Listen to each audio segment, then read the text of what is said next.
In this video, I'm going to show you the first bee swarm that we ever caught.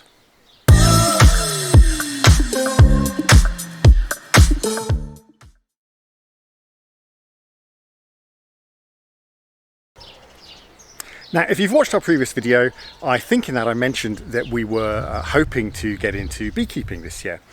And with that in mind, we built a couple of baked hives to try and capture just some, passing swarm if luck was on our side.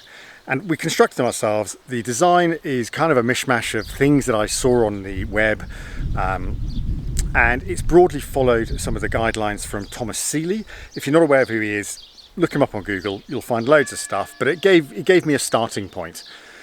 It's behind me. Let's just take a closer look at it before we actually watch the swarm arrive. So there we have it. It is an extremely simple design. It is made entirely out of OSB. You may have seen some of the other videos we have on renovation where we're doing a lot of stuff to our house. So all of this stuff we just had lying around. The OSB is simply screwed together. This is 12mm OSB. And the lid is also OSB, but I found a tin of some sort of weather shield type paint, which was, whilst it was an absolute pig to put on, it's kind of like a rubberized textured sort of finish. It is indeed weatherproof, which is, nice. Dimension wise, because we're in France and we use Dadon hives here, or at least that's what we've chosen to. The other one people tend to use is Langstroth, but we've gone with Dadon. And the internal dimension of this to approximately where the frames sit is about 47 centimeters, which means under our frames we have 20 centimeters, so about here. From about here downwards is a complete void. So when the bees first go into the box, the first thing they've got is a big space before they get into the upper area where there's the 5 frames. The way we did it, we had no old comb because we haven't kept bees before. So all of this is brand spanking new, 5 frames, 2 outside ones had full sheets of foundation, the 3 in the middle had a third of a sheet of foundation, and we put a little bit of lemongrass oil in there using a Q-tip, put that in, just left it in there. On the back, it was designed to be hung from the tree, hence the bar coming up. It's very firmly attached and just a hole in the top here. And literally all I did was I put 2 pretty heavy duty 10 centimeter screws into the tree and put both those screws through that hole. So the screws go in at an angle. The bar at the bottom I just put on later on to help keep it nice and vertical, and it worked nice and worked very well, really.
For the record, I'm bricking it a lot.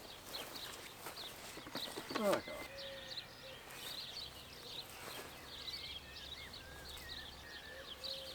Wellington boots.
So there we go. I hope you enjoyed that.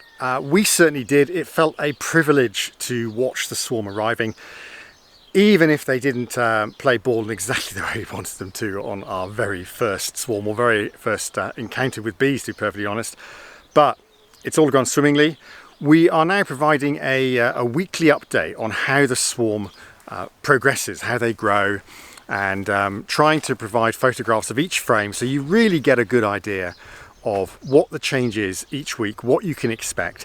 It's the sort of thing that would really help me. I think the swarm we've caught here is, you know, small to medium. Tell me if you think that's right in the comments below. Maybe I'm overestimating the size of it.